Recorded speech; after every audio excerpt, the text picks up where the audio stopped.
하나님의 은혜가 여러분들 가운데 함께 하시기를 주님의 이름으로 축원합니다. 요란한 밤을 보내셨지요? 천둥 번개, 아이고 난리가 났었는데 그래도 아침에 잠잠해졌네요. 자, 오늘 두 가지 이야기를 하고 있습니다. 하나는 베델 제단에 대한 규탄, 그리고 이 베델 제단에 대한 하나님의 말씀을 전했던 유다에서 온 하나님의 사람의 운명에 대해서 이야기를 하고 있습니다.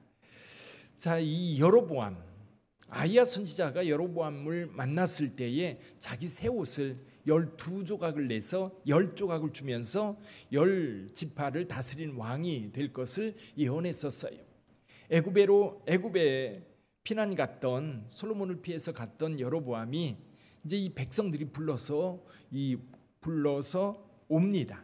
와서 르호보암이 세겜에 왔을 때 사실은 이 10지파의 대표로 여로보암이 같이 있었습니다. 자, 그래서 이스라엘 백성들이 이제 르호보암에게 우리에게 지어진 이 세금과 노역에서 좀 자유케 해달라, 좀 편안하게 해달라라고 요구했을 때 르호보암은 그것을 거절했지요. 결국 나라가 둘로 나누어지게 된 겁니다. 그래서 남쪽 유다 지파와 베냐민 지파는 이 르호보암이 왕이 되어서 이제 다윗의 왕조의 정통성을 이어가는 반면 나머지 10지파는 여로보암을 중심으로 해서 다시 한 나라를 만들었던 겁니다. 남쪽을 유다라고 말하고 북을 이스라엘이라고 말해요. 그래서 남유다, 북이스라엘 이렇게 이야기를 하지요. 여로보암이 아히야가 예언할 때 하나님의 말씀에 순종하고 하나님의 말씀을 따르면 내 왕위가 계속될 거라고 예언을 했어요. 근데 여로보암은 그것을 듣지 않습니다.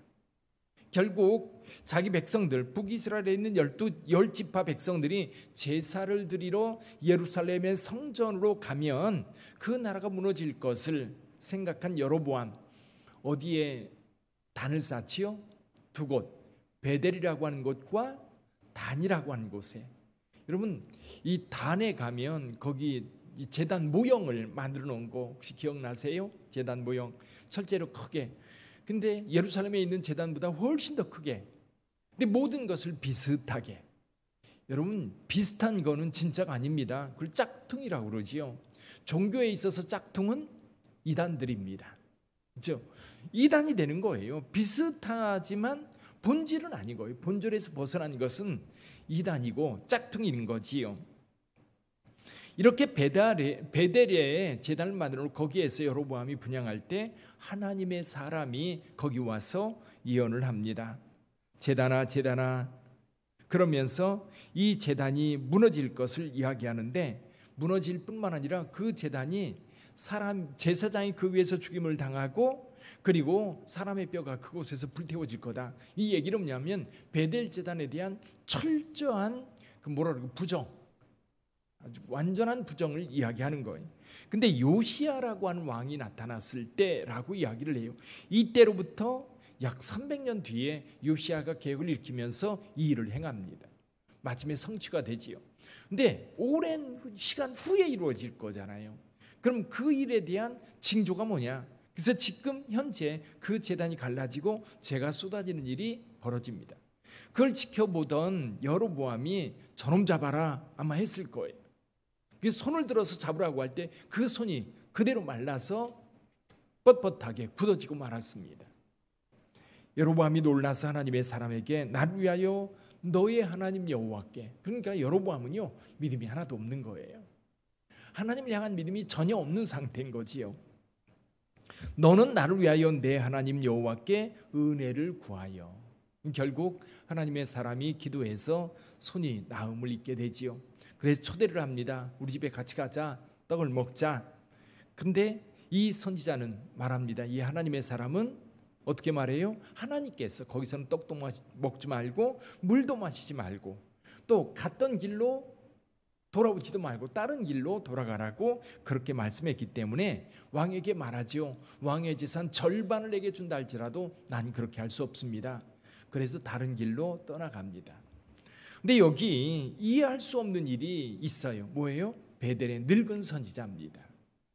자, 베델의 늙은 선지자가 이 베델 제단에 있었던 이야기를 다 듣고 아들들에게 듣고 나귀의 안장을 지고 나귀를 타고 부지런히 이 하나님의 사람을 쫓아갑니다. 쫓아가다 보니까 이 상수리나무 아래 앉아서 쉬고 있는 이 하나님의 사람을 만나지요. 그리고 말합니다. 우리 집에 가서 떡을 먹자. 그랬더니 다시 자기에게 한 하나님의 말씀을 이야기하면서 나는 갈 수 없다라고 말합니다. 그때 이 늙은 선지자가 한 이야기가 있어요. 뭐라고 얘기해요? 나도 그대와 같은 선지자다. 나도 그대와 같은 선지자다. 어젯밤 하나님께서 내게 이렇게 말씀하셨다라고 할 때에 유다로부터 온 하나님의 사람이 그 말에 속아서 어디로 가요? 이 늙은 선지자 집에 가서 떡을 먹고 그리고 돌아가다가 사자에게 죽임을 당합니다. 사자에게 죽임을 당했는데 이 사자가 이 하나님의 사람을 찢어 죽여서 시체가 그 옆에 있고 사자도 그 옆에 있고 나귀도 그대로 있는 거예요. 근데 이 사자가 여러분 늙은 저 하나님의 사람을 먹지도 않고 나귀는 찢어 죽이지도 않고 그대로 있는 거예요. 이것을 지나던 사람들이 보고 베델에 가서 이 늙은 선지자에게 이야기합니다. 늙은 선지자가 자기가 나귀를 타고 가서 이 시신을 거두어서 장례를 치르면서 통곡합니다. 그리고 아들들에게 말합니다. 내가 죽거든 이 선지자 곁에 나의 뼈를 둬라. 그렇게 이야기를 합니다. 그러면서 32절에서 이렇게 얘기를 해요. 그가 여호와의 말씀으로 베델에 있는 제단을 향하고 또 사마리아 성읍들에 있는 모든 산당을 향하여 외쳐 말한 것이 반드시 이룰 것임이니라. 자, 여기서요. 우선 가장 먼저 생각이 드는 게 뭐냐면 늙은 선지자는 왜 이 일을 했을까? 선지자라면서. 그리고 실제로 여기서 같이 식사를 하다가 하나님의 말씀을 받아가지고 유다로부터 온 선지자에게 말도 해요. 하나님의 말씀을 전하기도 합니다. 근데 이 늙은 선지자가 왜 유다로부터 온 하나님의 사람을 거짓말해가지고 떡 먹게 해서 죽게 만들었을까? 일단 이게 오늘 우리에게 궁금해요. 저는 이런 생각을 해봐요. 베델은 지금 우상의 제단이 만들어진 곳입니다. 이게 북이스라엘의 우상 숭배의 시작인 거예요. 단과 함께 베델. 그리고 여기에서 여로보암이 이제 제단에서 백성들과 함께 제사를 드리는데 이 늙은 선지자는 하나님의 말씀을 받는 자이고 분별력이 있는 자들입니다. 아마도 이 선지자는 여기 선지자라고 분명히 말하고 있고 그리고 하나님의 영이 그에게 임하는 모습이 여기 등장한다면 그는 분명 하나님의 선지자 맞을 거예요. 근데 문제는요. 하나님의 선지자이지만 베델의 제단이 세워졌을 때 그것에 대해서 아무 소리 안 하고 있다는 거예요. 이게 문제인 거예요. 분명히 하나님의 사람이라면 지금 이 문제에 대해서 여로보암에게 분명히 직언을 했어야 돼요. 선지자의 사명이기도 하고 선지자의 당연한 직분인 거예요. 하나님의 말씀을 바르게 세워야 되는데 그런데 이 선지자는 그 역할을 했어요, 안 했어요? 오늘 본 이 성경 내용으로는 전혀 하지 않았어요. 전혀 하지 않았어요. 좀 부끄러운 일이지요. 창피한 일이고요. 오늘날 저와 여러분들이 그리스도인으로 살아갑니다. 그리스도인으로 살아간다는 얘기는 그리스도의 시각이 있다는 거예요. 우리가 하나님의 말씀을 알고 그리고 신앙생활을 한다는 얘기는 여러분 나만을 위해서 살아가는 게 아니라 하나님의 말씀에 어긋나는 것이 있으면 말할 수 있어야 되는 거예요. 다 좋은 게 좋은 거지 뭐. 그렇게 가야지 뭐. 그게 아닌 거예요. 그런데 이 늙은 선지자는 아무 소리 안 하고 침묵했습니다.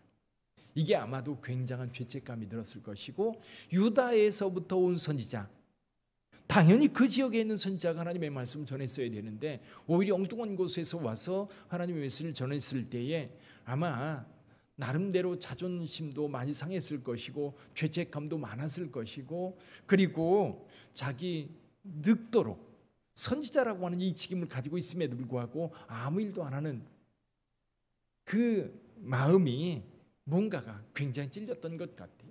그리고 또 한 가지 유다로부터 온 이 하나님의 사람이 진짜 선지자인가 시험해보고 싶기도 했을 것 같아요. 진짜일까? 결국 속여서 그가 자기 집에 떡을 먹고 가다가 죽은 사실을 확인하면서 이 말씀은 진짜구나. 그래서 여기 30절의 말씀을 하는 거예요. 진짜구나.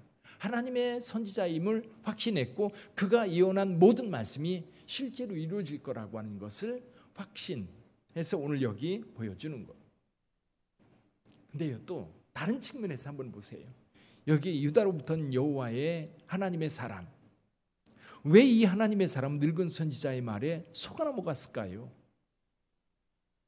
왜일까요? 우선요, 사람들은 다 나와 동질 집단의 말에 넘어가요. 그 주영훈 씨가 간증을 하는 주영훈 씨가 목사님 아들이고 또 유명한 작곡가잖아요. 요즘에 이제 새롭게 하소서 그 사회를 보고 있거든요. 이분이 자기 한참 이제 처음 작곡가로 시작을 할 때 굉장히 어려운 일이 참 많았다고 그래요. 근데 자기도 모르게 끌려서 유명하다는 무당집에 한번 갔대잖아요. 근데 무당집에 들어가는데 막 머리가 어지럽고 막 구토가 나는데 들어갈 수가 없더라는 거예요. 무당이 뭐라고 얘기했게요? 안에서 여기 그리스도인들 많이 와요. 걱정하지 말고 마음 편하게 들어와요. 근데 자기는 도저히 들어갈 수가 없었다는 거예요. 그래서 그냥 나왔답니다. 이거예요. 많은 사람들이요, 예를 들면 직장에서도 이런 거죠. 직장에서 내가 예수 믿기 때문에 회식할 때 술 안 먹습니다. 그러면 꼭 부장이나 누가 뭐라, 나도 교회 다녀, 나도 집사야, 그러면서 욕을 해요. 그러면 할 말이 없는 거예요.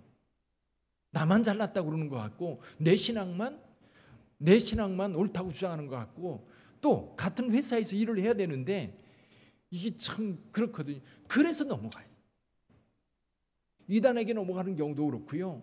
나도 집사인데, 나도 교회 다녀봤는데, 그럴 때에 여러분 성도들이 너무너무 많이 유혹이 돼요. 이때에 흔들리지 말아야 될 것이 있어요. 뭐냐면 내가 받은 말씀이에요. 이 유다로부터 온 하나님의 사람이 분명히 자기가 하나님으로부터 직접 받은 말씀이 있다면 그 어떤 것도 이게 흔들리지 말아야 돼요.